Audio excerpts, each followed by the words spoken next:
So Hunter Avallone, a leftist streamer, tries to come at Matt Walsh, and every single time Matt Walsh makes a claim, especially when he's making a claim on social media or something like that, you know that he's going to have some type of facts, some type of numbers to back it up. And these leftist streamers, they don't care about that, man. They've been saying trust the science for the last 2 years. Now the science has turned on them completely, and they don't care about the science, dude. They're still pushing the same exact narratives, even though it directly contradicts everything that they've been saying the last couple of years with trust the science, and then the science completely goes against their narrative now, but they're still pushing the same exact narratives. Same thing with Hunter Avallone here. When Matt Walsh is making claims on social media, when he's making claims in front of people, he has the logics and the facts to back it up. He has the numbers to back it up. Hunter Avallone is just, playing with feelings here.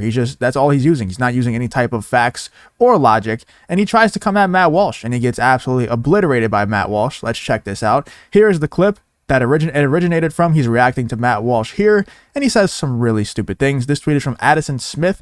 It says, after spending half an hour trying to make Matt Walsh look like a villain, or look like the villain, Hunter Avallone says children can consent. Giving kids puberty blockers after they've consented, that's actually a good thing, is what Hunter Avallone says here. Let's check it out. Adolescent children. As far as surgeries, double mistake. Wait, giving kids the puberty blockers after they've been confirmed gender dysphoric and they've consented and their therapists have consented and their doctors have consented and their parents have consented and they've been persistent in gender dysphoria for a minimum of 6 months. Yeah, that's actually a good thing, Matt. I know you think that by lying to... Now look, in my opinion, I don't think that we should be giving kids puberty blockers that have gender dysphoria. We should probably try to figure out where their mental illness is stemming from and maybe solve the mental illness issue, solve the mental issues that they're obviously going through if you're having gender dysphoria, instead of trying to change the complete biological makeup of their body.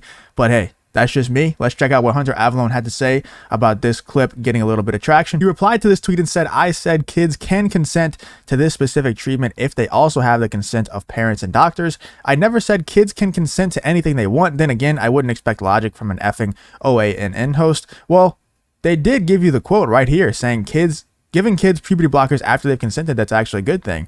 I don't think they were saying that you can consent to whatever they want. I don't understand that. But yeah, saying that kids can consent to puberty blockers is still a wild statement. That's like saying, imagine if we came out and tried to argue for, I don't know, I'm just going to make up something off the top of my head here, kids smoking cigarettes. And as long as their parents consented to them smoking cigarettes and they consent at the same time, then they should just be allowed to smoke cigarettes from a young age, from 10 years old. What if we said that? Wouldn't that sound pretty insane? It's because they can do irreversible damage to your body if you smoke cigarettes. So you should be of age, at least with your brain fully developed, before you make decisions like smoking cigarettes or drinking alcohol or something crazy like that. Even if your parents consent to doing damage to your body, you still shouldn't be allowed to do damage to your body on purpose until your brain is fully developed. And let's be real, even when your brain is fully developed, like even when you're 25 years old, you're still going to make mistakes that when you're 45, you regret. So even allowing people to do the puberty blocker stuff or transition and things like that, it's still not a great idea because you make decisions all the time whenever you're in your 20s. Even, they're giving kids puberty blockers, they're letting kids consent to puberty blockers when they're like 12, 11, 10, like crazy young ages. So to say that you're able to consent as long as your parents consent is insane because like I was saying earlier, even at 25, even at 30, you make decisions that you regret whenever you're 45, whenever you're 50. So I think it's just insane to let these kids as young as 10 years old start puberty blockers. Matt Walsh responded to that tweet and said, a child is able to consent to permanent life-altering decisions to include sterilization and removal of body parts, healthy body parts, as long as adults consent too. How does that work? And what way does the adult's consent magically validate the child's consent? Please elaborate. Consenting to be sterilized before you even realize why you might very much not want to be sterile later in life. It doesn't make any sense, dude. These people don't make any sense at all. I wish they could just step away and like realize the echo chamber, not just the echo chamber, but the insane echo chamber that they're in, trying to push these narratives to let kids get puberty blockers. Like, dude, it's really just, it's insane if you just think about it. Like, just think all of these things through to their logical conclusion. Think about all of the kids out there who are 12 years old, 11 years old, going to get puberty blockers.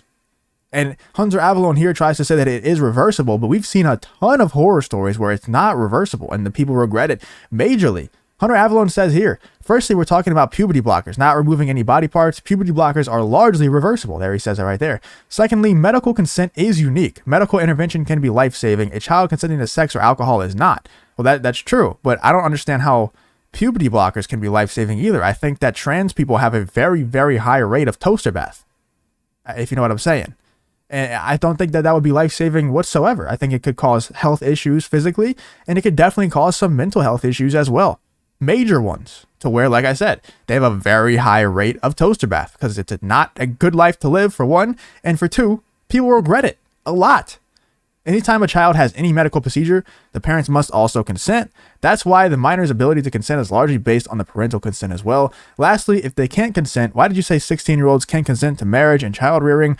Go F yourself, you ape. So that's when you know you've lost an argument, when you start saying stuff like go F yourself, you ape.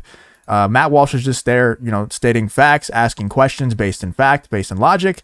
And Hunter Avallone, of course, is not capable of answering those questions because his side of things, his narrative, isn't based in any sort of science, isn't based in any sort of logic. Because if you follow these things, if you look at the numbers of the toaster bath rates, if you follow these thought patterns to their logical conclusions, they don't come out in a positive way. They just don't. There's no way you can spin it to make it seem largely positive. Yes, every once in a while, they'll have a good experience where a child would have committed toaster bath because they were a woman and they just felt like deep inside their heart they were a man and they were so close to toaster bath. And then they transitioned and then their life became the best life ever. Of course, there's going to be the 1 in a million where that happens, and that's going to be the story that they all point to. But largely, on a large scale, it's not good for children to do stuff like that. It's not good for children to take puberty blockers or cut off body parts or anything like that that's not reversible 100%. Even if there's a smallest amount of percentage of chance that this isn't reversible, it's not good to do. Because like I said, dude, you make decisions all the time. You're probably going to make a decision today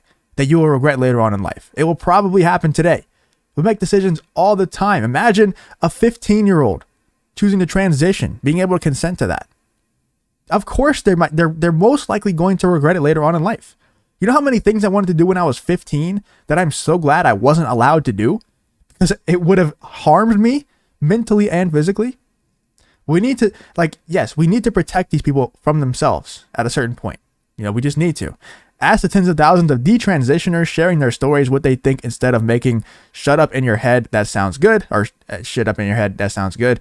Ask the millions of trans people happy after transition. See, that's the thing. In terms of my personal experience and what I've seen on the internet, obviously my timeline and my YouTube, page is pretty curated towards seeing unhappy people who are trans because that's just the type of content that I consume. But I think that I've seen a ton of people that are very unhappy after transitioning.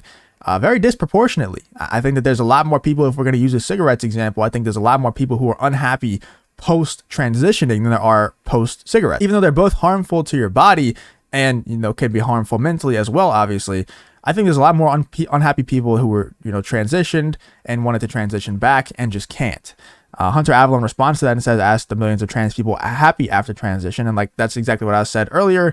They always try to use the exception to prove the rule, but the exception just doesn't make the rule, man. And Matt Walsh here, his response to Hunter Avallone was a great one based in facts and logic, and all the replies are kind of the same thing, dude. None of them are really attacking Hunter Avallone the person, even though it's a pretty easy thing to do. He's a soy boy, but they're pretty much all just stating facts, dude, and he's completely unable to respond without saying stuff like, go F yourself, you ape. These people need to be called out, man. We need to be able to call them out with facts and logic, though, and just prove to people that they're just wrong. They're just wrong on these things, dude. There's no way of getting around it. People like Hunter Avallone are just wrong. And thank God for people like Matt Walsh who are willing to call them out and willing to go to battle every single day on Twitter, dude. Because I know it gets tiring, but he's willing to go to battle every single day against these weirdos. Let me know what you guys think in the comments about the whole situation.